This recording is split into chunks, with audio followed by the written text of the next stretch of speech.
पिछले 2 वर्षों में चांदी ने शानदार प्रदर्शन किया है, चाहे वह इंडस्ट्रियल डिमांड हो, ग्रीन एनर्जी बूस्ट या निवेशकों की भारी दिलचस्पी।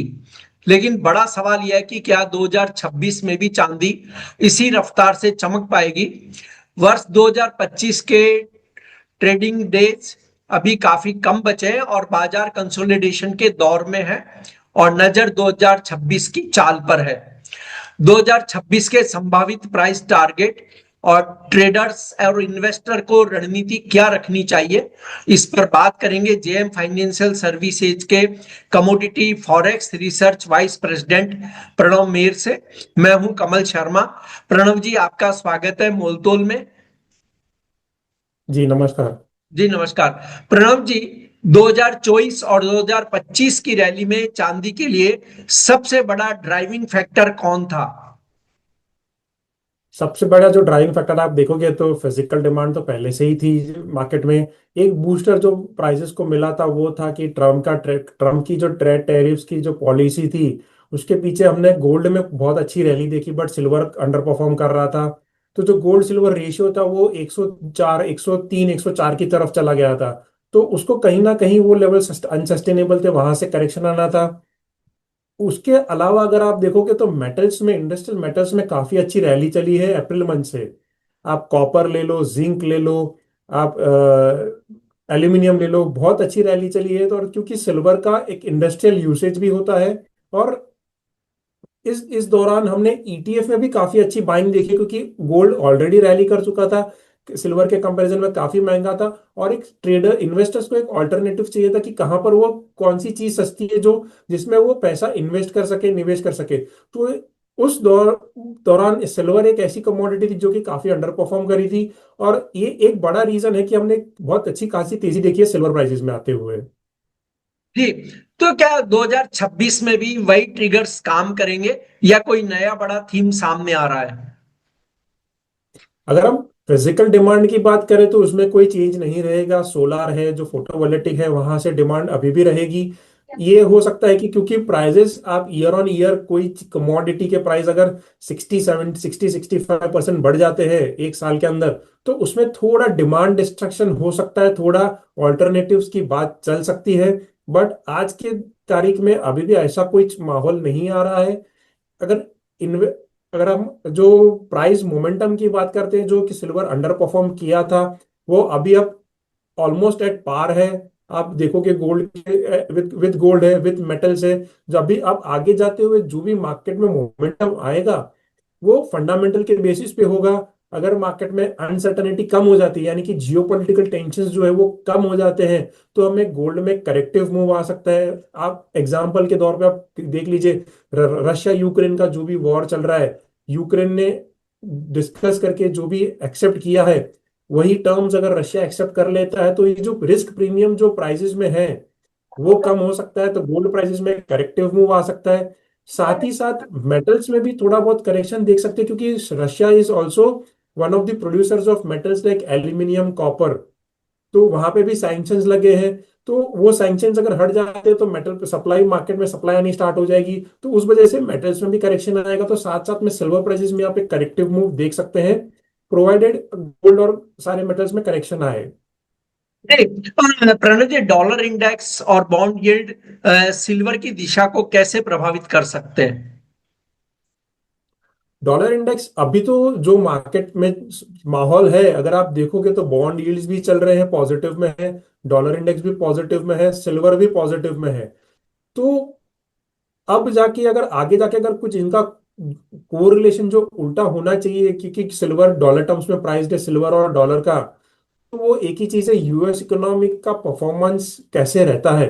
अगर यूएस में इकोनॉमिक एक्टिविटी मोमेंटम पिकअप हो जाता है, इकोनॉमिक एक्टिविटी, इन्फ्लेशन कम हो जाता है, रेट कट्स आ रहे हैं, तो डॉलर इंडेक्स में और थोड़ा सेलिंग प्रेशर, थोड़ा अगर डॉलर स्ट्रांग होना स्टार्ट हो जाता है तो हम सिल्वर में करेक्टिव मूव देख सकते हैं आने वाले सेशन में। बट मेरा मानना है कि ज्यादा हम इन तीनों का कोई बड़ा कोरिलेशन नहीं दिख रहा है मेरे को फिलहाल।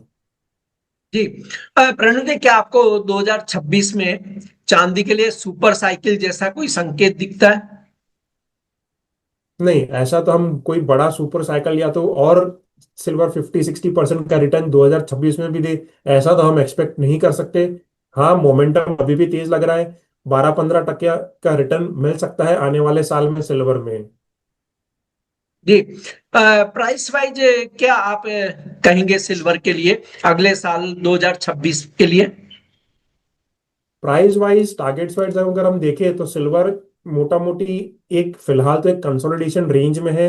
हम चार्ट्स पर डॉलर टर्म्स में एक रेजिस्टेंस देख रहे हैं जो कि 54 60 का रेजिस्टेंस है। अगर ये रेजिस्टेंस क्रॉस कर जाता है सिल्वर, तो हम एक्सपेक्ट कर रहे हैं कि ऊपर की तरफ में सिल्वर $62 से $65 तक का टारगेट बनता है। फिलहाल जो रेंज चल रही है, जो मोमेंटम चल रहा है मार्केट में, इसी ये कंसोलिडेशन आगे जाते हुए कंटिन्यू रह सकता है। रूपी टर्म्स में देखें तो सिल्वर शायद अपने को 2 लाख पार भी चला जाए, बट ये फिर अनसस्टेनेबल लेवल्स हो जाएंगे जहां से करेक्टिव मूव आने की चांसेस है। जी। आउटलुक थोड़ा कॉशियस है हमारा सिल्वर और गोल्ड की तरफ। एक्साइटिंग की हमने एक रैली देखी है, ये रैली इसी साल की नहीं है। अगर आप देखोगे तो 2022 से लेके अब तक लास्ट 3 साल 4 साल में जो रैली चली है, प्राइजेस ऑलमोस्ट डबल हो गए, और it is without a bigger correction. जी। तो सर ये बात है कि क्या चांदी में वॉलेटिलिटी 2026 में बढ़ेगी या अब स्थिरता आने के ज्यादा चांस लग रहे हैं आपको?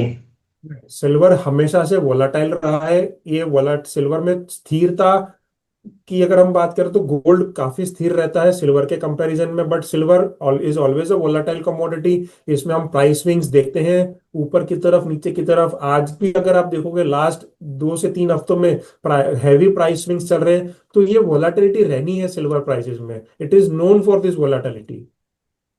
रिटेल इन्वेस्टर को आप क्या सलाह देंगे कि सिल्वर में ईटीएफ अपनाए या फ्यूचर या फिजिकल, कौन सा ऑप्शन उनके लिए बेटर है? अगर किसी रिटेल इन्वेस्टर को लॉन्ग टर्म पर्सपेक्टिव से अगर कुछ करना चाहते हैं, तो फिजिकल भी फिजिबल नहीं है, ना तो फ्यूचर फिजिबल है, क्योंकि वो मार्जिन बेस्ड ट्रेडिंग हो जाता है। फिजिकल में आपको पूरा पैसा भर के लेना पड़ता है। तो जी। सबसे बेस्ट ऑल्टरनेटिव अगर कोई रिटेल इन्वेस्टर को है, वो है ईटीएफ। ईटीएफ में आप छोटे छोटे क्वांटिटीज में स्टैगर्ड मैनर में भी बाय कर सकते हो, एसआईपी भी कर सकते हो, और अक्यूमुलेट कर सकते हो। रिटर्न मोटा मोटी सिल्वर के आसपास ही रहता है, ज्यादा बड़ा डिफरेंस नहीं रहता है। तो और एवरेजिंग का मौका भी मिल जाएगा उनको। जी। प्रणव जी, देखिए बहुत से लोग हमेशा एक सवाल जरूर पूछते हैं कि चांदी उन्होंने बहुत ऊंचे प्राइस पे खरीद ली और वे अपने आप को फंसा हुआ महसूस करते हैं। तो कि जिन लोगों ने 2025 में हाई पर चांदी खरीदी है, 2026 में उनके लिए क्या रणनीति होनी चाहिए ट्रेड की? सर, मेरे मेरे हिसाब से तो इस भाव पे तो ऐड नहीं करना चाहिए। अगर उनको होल्ड ही करना है कि भाई मैं निकालूंगा नहीं, मुझे होल्ड ही करना है, तो वेट करना चाहिए। एक डिप अगर मिल जाता है तो उस डिप पे हम ऐड कर सकते हैं। अगर फ्यूचर में लेके ऊपर के भाव में फंसे हैं, तो मेरी सलाह ये है कि सर, एक बार थोड़ा अपनी कॉस्टिंग कम कीजिए, थोड़ा चर्न कीजिए, अपनी कॉस्टिंग कम कीजिए। क्योंकि सिल्वर एक ऐसी कमोडिटी है जिसमें वॉलेटिलिटी बहुत रहती है, बहुत हाई स्विंग्स रहते हैं। अगर ये $54-50 का जो आंकड़ा पार नहीं कर पाया, सस्टेन नहीं कर पाया, तो चांसेस है कि ये वापस $40 तक भी आने की पॉसिबिलिटी बढ़ जाती है। तो मेरी सलाह है कि अगर रेट के आसपास में मिलता है तो एक बार बुक कर लेना चाहिए। फ्यूचर में ट्रेड करते हैं तो बेहतर है स्टॉप लॉस के साथ ट्रेड करें, बिना स्टॉप लॉस के ना करें। ईटीएफ लिया है तो दिक्कत नहीं है, अगर करेक्टिव मूव भी आता है तो आप उसमें ऐड कर सकते हैं, क्योंकि यहाँ पे आपको एम टू एम देना नहीं पड़ता, आपने पूरा पैसा भर के लिया हुआ है। जी। आपको कोई डिस्क्लेमर प्रणव जी? जी, मेरा पर्सनल होल्डिंग किसी में भी नहीं है, ना तो फ्यूचर्स में ना तो ईटीएफ में। जी। आपका बहुत बहुत धन्यवाद, शुक्रिया Pranav ji. Thank you. Yeah thank you sir.